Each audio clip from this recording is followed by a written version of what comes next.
Brought to you in association with Grendel Press. This is Werewolf the Podcast, a serial killer drama.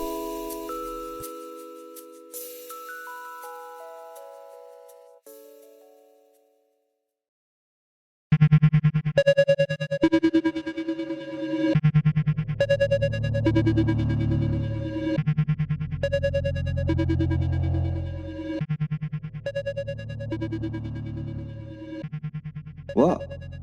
But we don't do that. We never use a narrator. No. Okay. So you want us to give? That's kind of our shtick in it. We don't ever use a narrator. We always. All right. Well, we can try it, I suppose. I'll look for that. Okay. Yeah. The narrator. This is hell. This is hell's throne room, empty of Lucifer. Yes. Is this going okay? Okay, all right. But the throne is not empty. The throne room did not resemble a place, a time, or anything. It was and was not a place. It was, how do you describe it? An absence that had learned how to hold shape.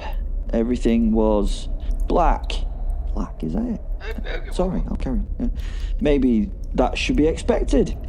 It's not the black of darkness, but the black of polished obsidian, reflective and depthless, as though each sort of surface concealed an ocean of unspoken things. It did. Things trapped, looked out, souls sent mad from existing in this tormented, trapped state eternally. A vibration hummed through the throne, a gentle whine made from a billion screaming souls.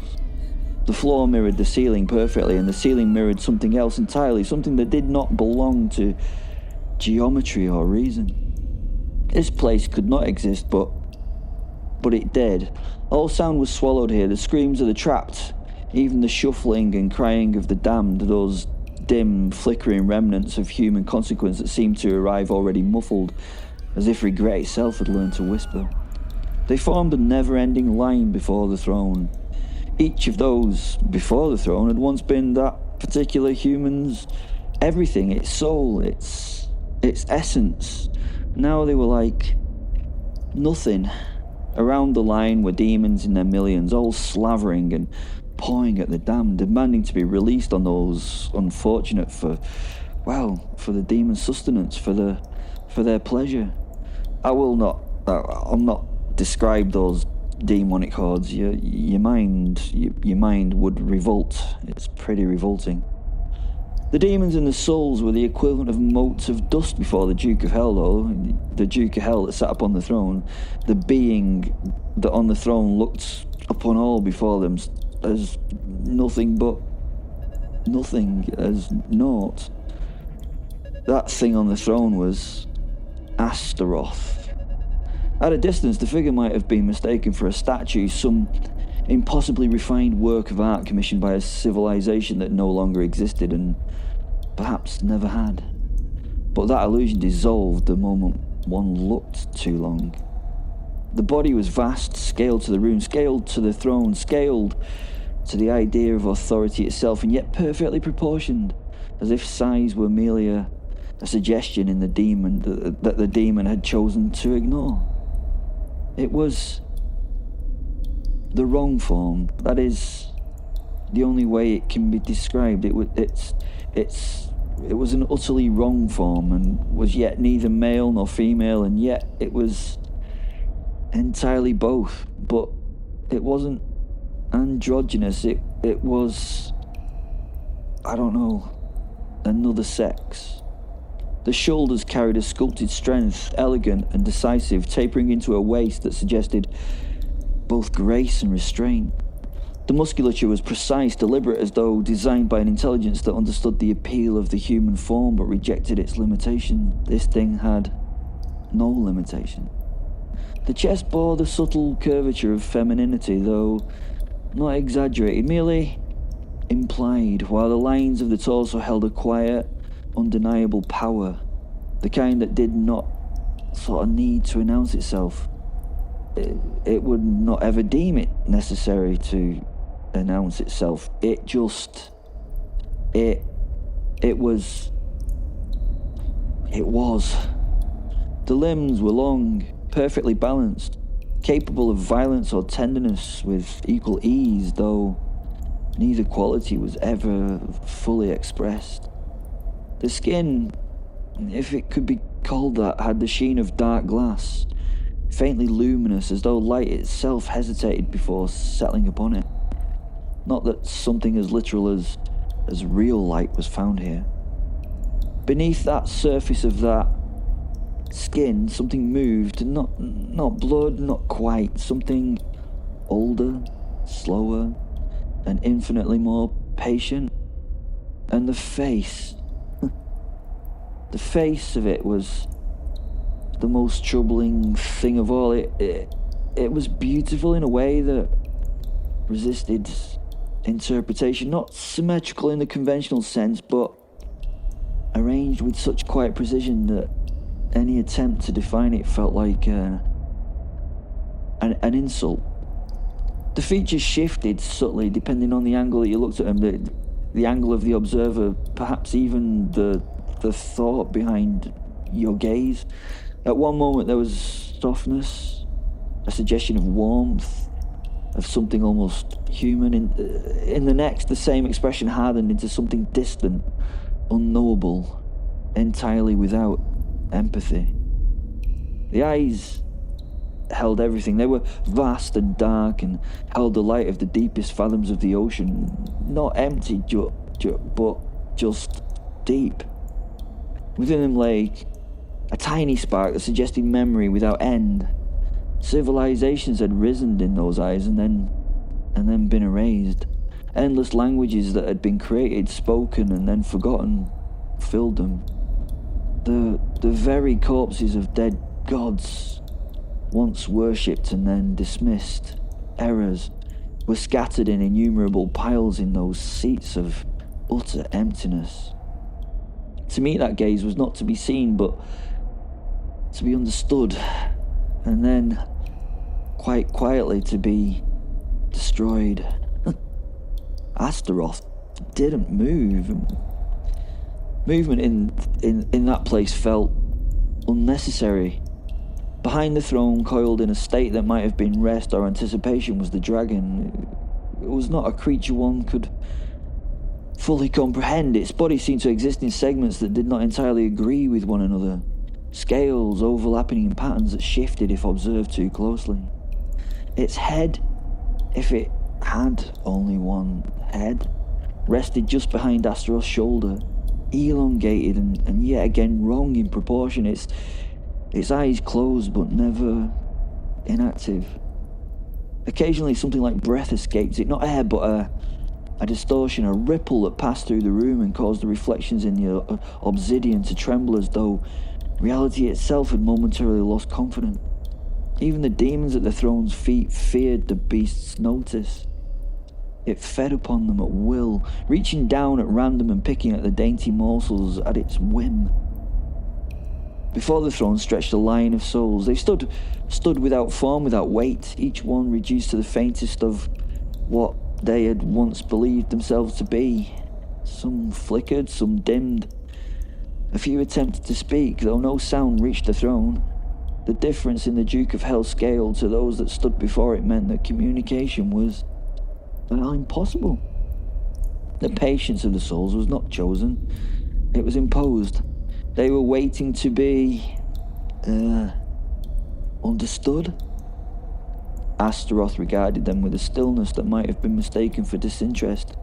But it wasn't disinterest, it was familiarity. Every soul in that line had already been accounted for long before it arrived. Their choices, their justifications, their compromises, each one had been observed, judged already, and placed within a structure so vast that the individuals themselves were almost sort of irrelevant. There was judgment. Well, not judgment. Not judgment here, not in the way humans imagined it. Their free will, the soul's free will, had already chosen their outcome. There was only placement for them. Astaroth's fingers, long, precise, almost delicate, rested lightly against the arm of the throne.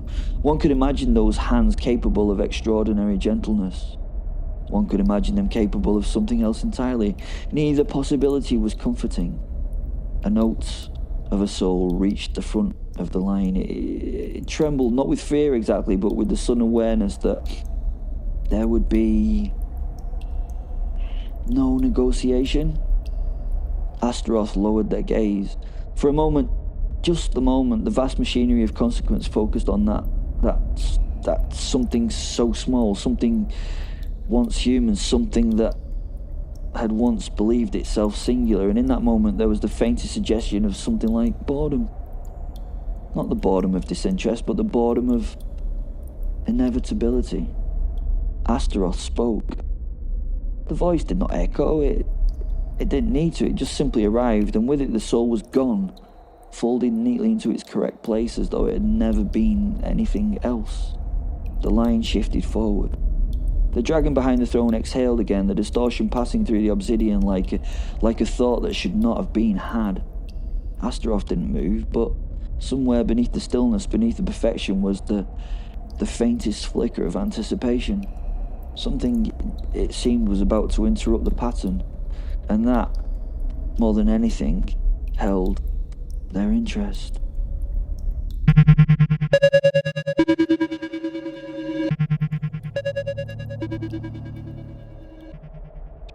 Astaroth, Duke of Hell.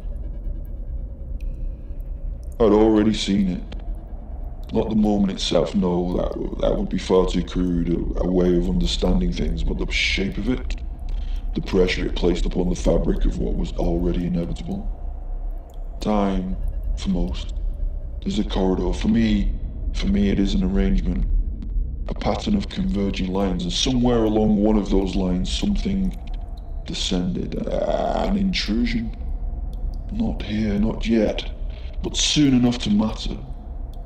There was a vibration beneath the throne, not physical, not quite, but something like the echo of intention made manifest.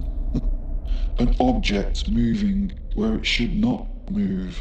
A passage opening where no passage had been agreed upon. I did not need to turn, I did not need to look, I simply understood. An elevator. How very human. Lucifer had no imagination. The elevator, a human contrivance, and yet not human at all. I allowed myself the smallest of smiles, though it altered the geometry of my face in ways that would have unsettled any creature still capable of surprise. There it was, the disruption, the anomaly dressed in familiarity. Someone somewhere had decided to move pieces across a board that wasn't there yet. How refreshing. Before me, the line of souls continued its patient advance. It quailed before me, the entire line. They flickered, dimmed, and trembled. Each one in its final moments, convinced that it still possessed some measure of importance. It always did. It was perhaps their most endearing, no, enduring quality. I regarded them for a moment, much longer than necessary, not out of cruelty, out of habit. Then with a movement so slight it barely deserved to be called action, I raised my hand, a single, delicate gesture. The effect was immediate. The legions, my legions, did not hesitate. They did not question. They unfolded from the stillness into motion with a precision that bordered on reverence. They fell on them, 40 legions of hell, each a distortion of purpose, each an embodiment of function without doubt or fatigue. They descended upon the line, each demon in glee. What followed was not chaos, it only resembled it. The souls screamed, of course. They always screamed when the illusion of order was removed. Their forms tore easily, too easily, unraveling under hands, claws, and intentions of beings who did not recognize resistance as a meaningful concept. Shapes collapsed. Identities, well, they fractured. What had once been singular dissolved into something far less coherent. There was terror, there was pleading, there was the sudden dawning awareness that there had never been any safety here at all. I watched briefly. Not with pleasure, but with a certain appreciation. The system required interruption from time to time, a reminder that structure was not kindness, that inevitability did not imply mercy. Behind me, the dragon stirred its vast form, shifting as though it, too, sensed the change in the pattern. The distortion of its breath rippled outward, bending the reflections in the obsidian walls into something almost recognizable. It joined the mess, feeding joyfully on anything that it snatched. I felt a moment of joy for my chosen as they fed. What would you call my dragon? What would you call? Anger, maybe? Hate, definitely. My dragon, hate. And then there was the call, subtle but precise, not a command, not quite, more of an invitation written in the language of binding. Old, careful, clever enough to be interesting, if not particularly impressive. Belfaster, of course. The ring. I exhaled, though I had no need to. There are moments, rare, but not unheard of, when inevitability aligns with novelty, when the expected arrives dressed as something new. This, I suspected, would be one of those moments. I stood. The throne did not resist my absence, it never did. Around me the legions continued their work. The last remnants of the line were already losing cohesion, their final expressions dissolving into something far less definable. The system would correct itself in time. It always did. I allowed myself one final glance, not at the destruction, but at the space it created. Yes, this would do nicely. The smile returned to my face, sharper now, knowing, and then I was simply gone.